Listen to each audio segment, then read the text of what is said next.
Very good afternoon, children. This is L.K. Tripathi, SST teacher from LPM Public School, Gola Bazar, Gorakhpur. My dear students, today we are going to study about history chapter 3, that is the peasants and the Raj. Now, first of all, we shall see about the company becomes the Diwan. On 12th August 1765, the Mughal emperor appointed the East India Company as the Diwan of Bengal. We can say this was a great mistake of the then Mughal ruler, Mughal emperor, appointing the East India Company as Diwan of Bengal. This was a great mistake of Indian ruler.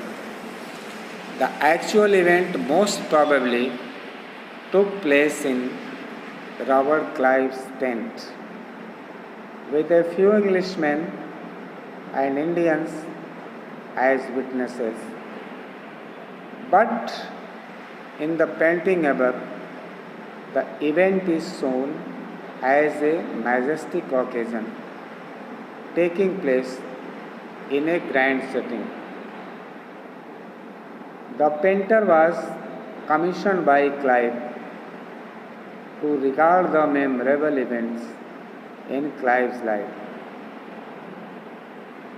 The grant of Diwani clearly was one such event in British imagination. Why I told you this was a great mistake of the Mughal Emperor of India to appoint the East India Company as Diwan. Robert Clive, who was undoubtedly a clever officer, Governor General of India, who encashed this event and this opportunity in very profitable and positive way. On the highest post of the revenue collection, Englishmen were given chance to collect revenue. Many paintings are there in the picture, in the pages of this chapter. It shows that all the events were majestic occasion. It means the picture is glorifying the Robert Clive and his company. The grant of Diwani clearly was one such event in British imagination. जो दीवानी का grant इनको मिला, ये निश्चित रूप से जो British ने इमेजिन किया था, जो उनकी इमेजिनेशन थी भारत पर शासन करने की, मजबूत पकड़ बनाने की, वो यहाँ पूरी होती है. As Diwan, the company became the chief financial administrator of the territory under its control. Now it had to think of administering the land and organizing its revenue resources. This had to be done in a way that could yield enough revenue to meet the growing expenses of the company. Just having this chance, I mean to say, became Diwan of the territory. They started to administer the regions, also started to organize the land and collecting revenue.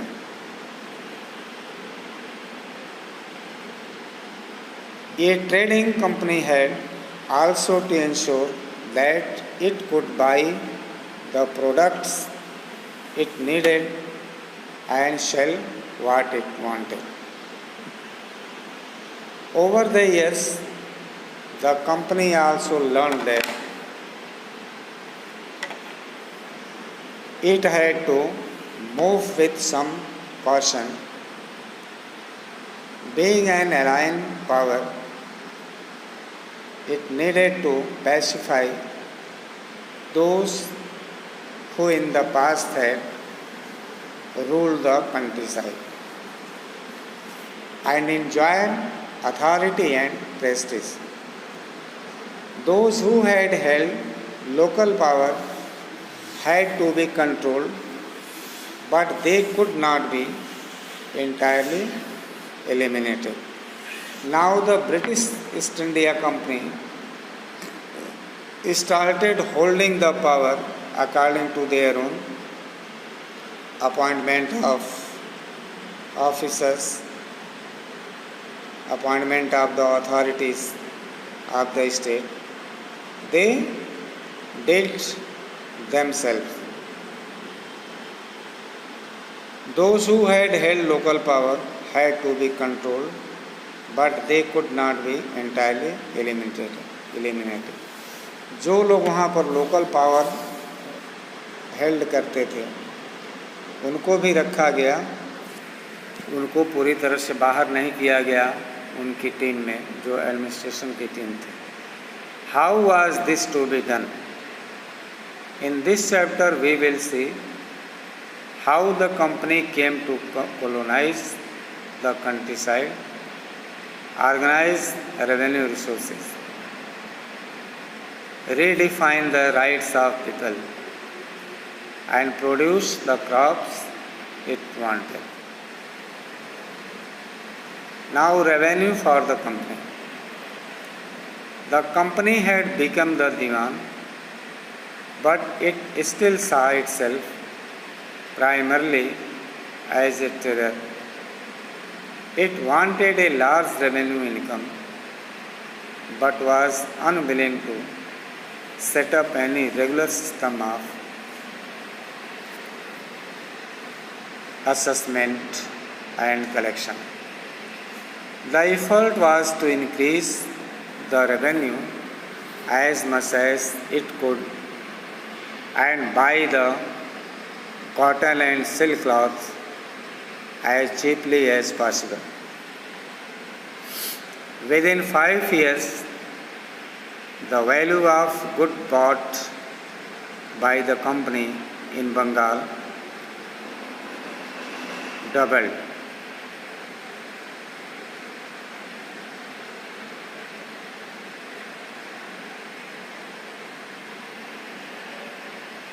Before 1865, the company had purchased goods in India by importing gold and silver from Britain. Now the revenue collected in Bengal could finance the purchase of goods for export. Soon it was clear that the Bengal economy was facing a deep crisis. Artisans were deserting villages since they were being forced to sell their goods to the company at low prices. Peasants were unable to pay the dues that were being demanded from them.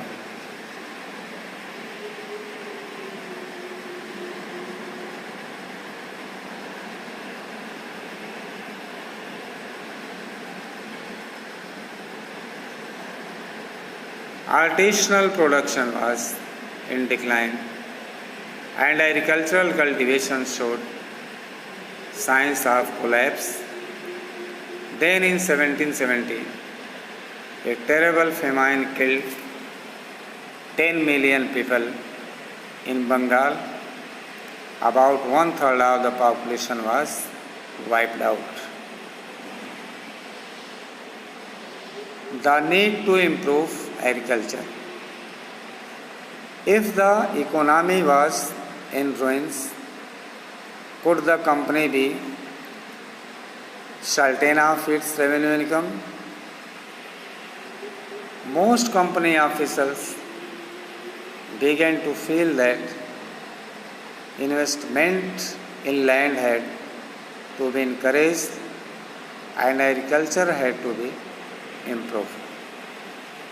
How was this to be done? After 2 decades of debate on the question, the company finally introduced the permanent settlement in 1793.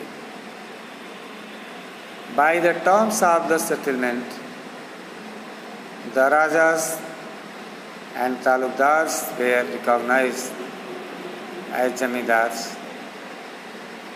They were asked to collect rent from the peasants and pay revenue to the company. The amount to be paid was fixed permanently. That is, it was not to be increased ever in future. It was felt that this should ensure a regular flow of revenue into the company's coffers and at the same time encourage the Jamidars to invest in improving the land. Since the revenue demand of the state would not be increased, the Jamidar would benefit from increased production from the land. The problem, the permanent settlement, however, created problems. Company officials soon discovered that the Jamidars were in fact not investing in the improvement of land. The revenue that had been fixed was so high that the Jamidars found it difficult to pay. Anyone who failed to pay the revenue lost his Jamidari. Numerous Jamidaris were sold off at auctions organized by the company. By the first decade of the 19th century, the situation changed. The prices in the market rose and cultivation slowly expanded.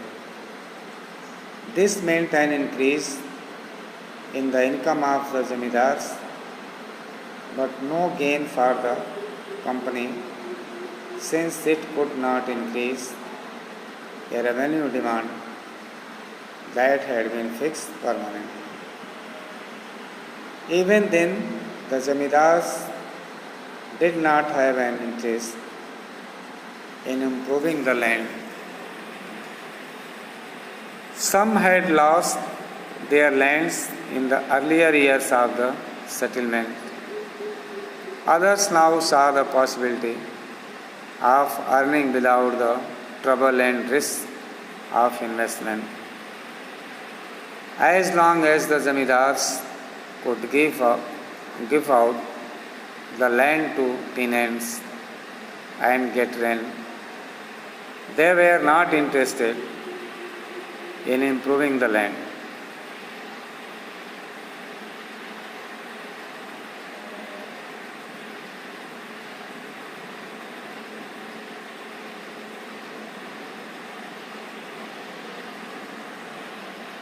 On the other hand, in the villages, the cultivators found the system extremely oppressive. The rent he paid to the Jamidar was high and his right on the land was insecure. To pay the rent, he had to often take a loan from the moneylender, and when he failed to pay the rent, he was evicted from the land he had cultivated for generations. A new system is devised. By the early 19th century, many of the company officials were convinced that the system of revenue had to be changed again. How could revenue be fixed permanently at a time when the company needed more money to meet its expenses of administration and trade? In the northwestern provinces of the Bengal Presidency, an Englishman called Mackenzie devised the new system which came into effect in 1822. He felt that the village was an important social institution in North India society and needed to be preserved. Under his directions, collectors went from village to village, inspecting the land, measuring the fields, and recording the customs and rights of different groups. The estimated revenue of each plot within a village was added up to calculate the revenue that each village had to pay.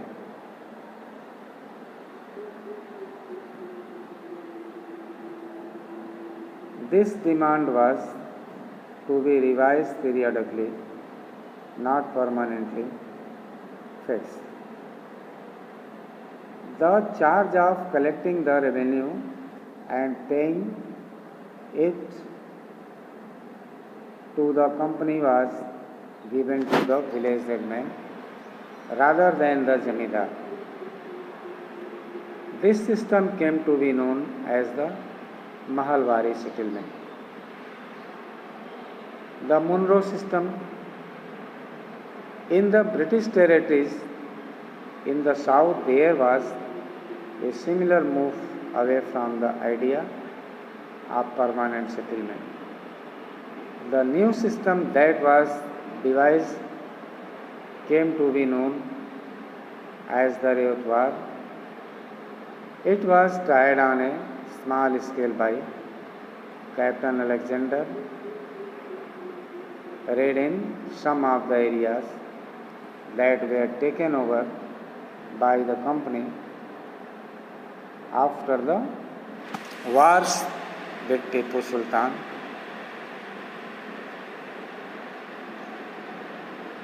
Subsequently developed by Thomas Monroe, this system was gradually extended all over South India. Reid and Monroe felt that in the south there were no traditional zamindars. The settlement, they argued, had to be made directly with the cultivators who had tilled the land for generations. In this way, we have studied up to here. Rest we shall discuss in the next video. Till then, thank you and goodbye.